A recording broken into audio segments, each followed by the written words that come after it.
Namaste and hi friends, it's Parvati here with Visionary Veda, bringing you your Vedic Astrology Full Moon Report for this August 22nd, 2021. In this report, I'm going to go over the Vedic sidereal sign where this full moon is occurring, along with the nakshatra that the full moon is occurring in, and I'm going to also talk about the different planetary placements and energies that are lending towards this moon, and which we should have been feeling since the last new moon 2 weeks ago. Okay, so that being said, let's get started. Now, this full moon is happening in the Vedic sidereal sign of Aquarius in the nakshatra of Dhanishta. It's a very beneficial and positive full moon. Why is that? So for the last full moon, the moon was with the planet Saturn. And beyond that, Saturn had been aspecting all of the major planets. So it was a very heavy time, heavy, depressive, sort of dark period, dark energy. Saturn was opposing the sun, Saturn was opposing Mars, Saturn was opposing Mercury and Venus, and then the full moon with Saturn last month. Now this full moon is happening with the benefic planet of Jupiter. In fact, it's going to be a pretty close conjunction with the planet Jupiter. So that is going to bring us wisdom, knowledge, higher ethics, more forgiveness, things from a higher perspective and a beneficial perspective. When the moon and Jupiter conjoin in Vedic astrology, it forms a very special yoga. It's called the Gaja Gesri yoga, and it is the combination. It's a royal yoga. It is the elephant and the tiger coming together, right? So the regalness, the strength, the very positive influence of these two planets can fill our consciousness during this full moon.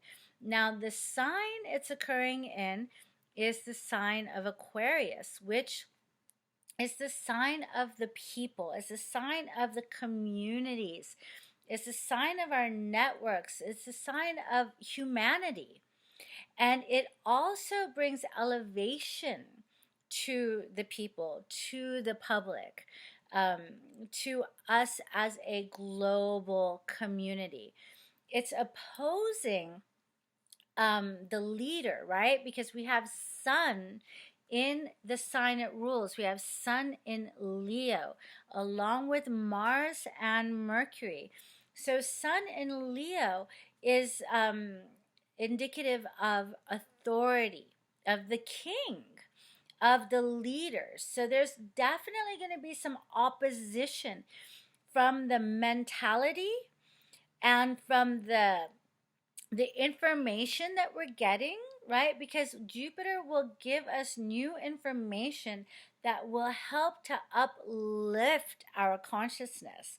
It'll help us to realize things as a people, as a community, right? As a global community, which will oppose the agendas of the leaders, because that Sun in Leo also indicates that our political leaders and what they want to initiate, right? So there's going to be some opposition going on there just by virtue of our minds and the sun, right? The authority.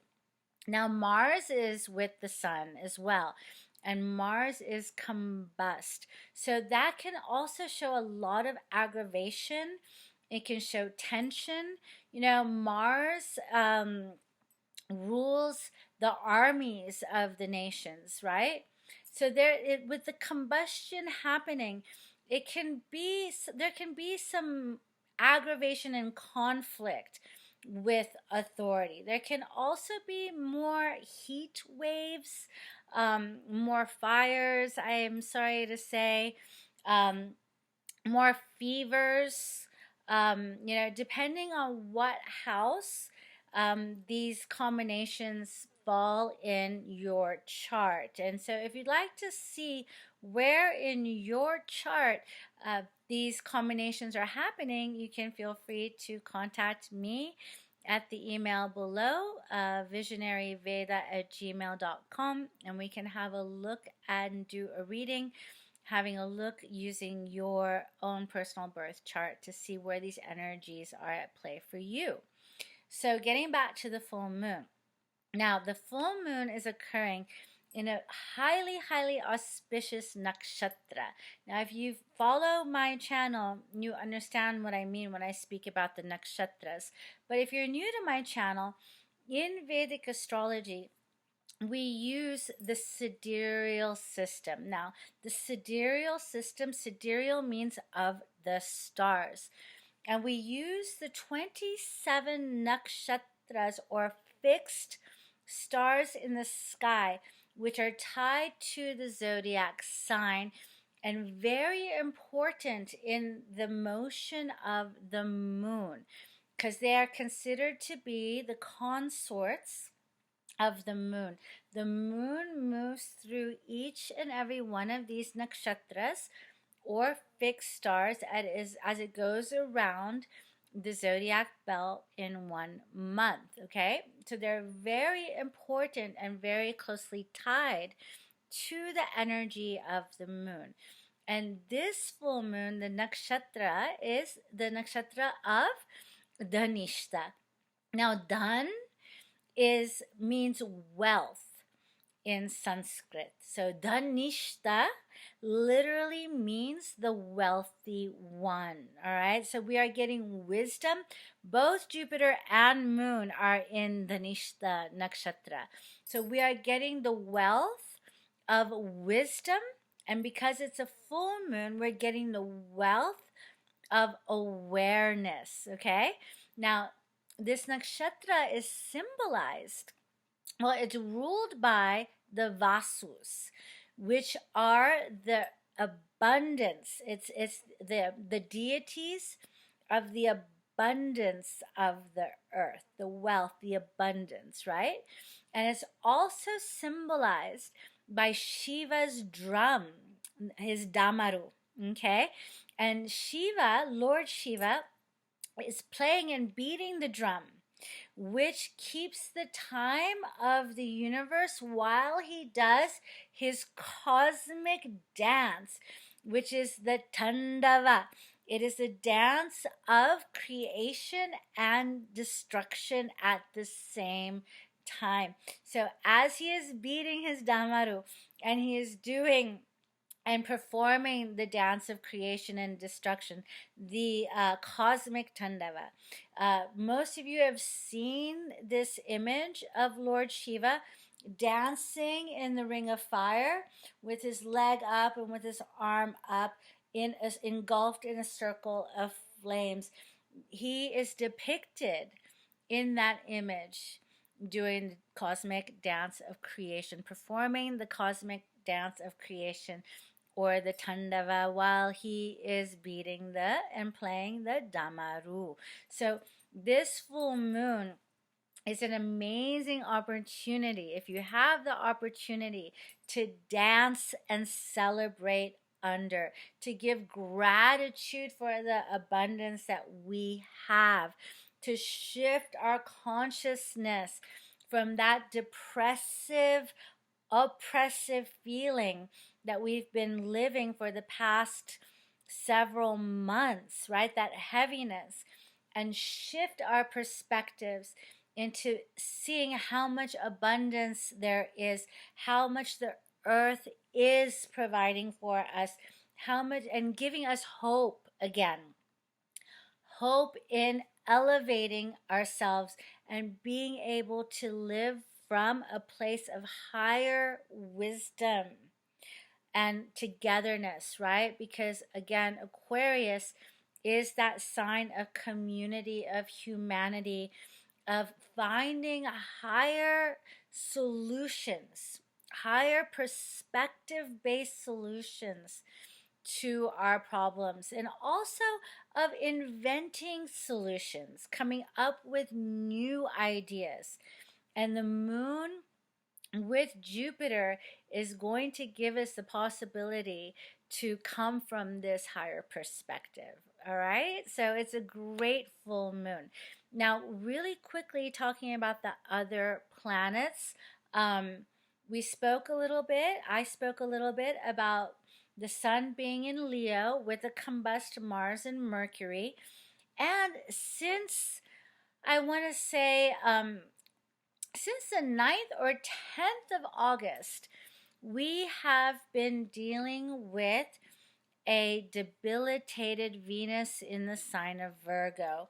So for those of you who have been experiencing relationship difficulties, difficulties with your vehicles, just difficulties in relating and feeling good, because Venus is the feel-good planet, in really struggling to feel good, like just feeling like you're not being able to connect with your loved ones, obstacles are in the way, it's not flowing.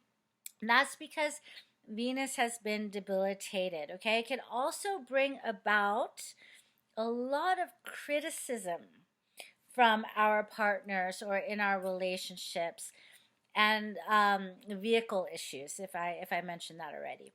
So Venus is going to get a little bit of a break, because after this full moon, I believe it's on the 25th, so 3 or 4 days, the 25th or the 26th, Mercury moves from Leo into its own sign of Virgo. So where Mercury is exalted. So once Mercury joins Venus in Virgo, Venus will get an upliftment from Mercury, because it's with the Lord of Virgo, and not only just with the Lord, with the exalted Lord.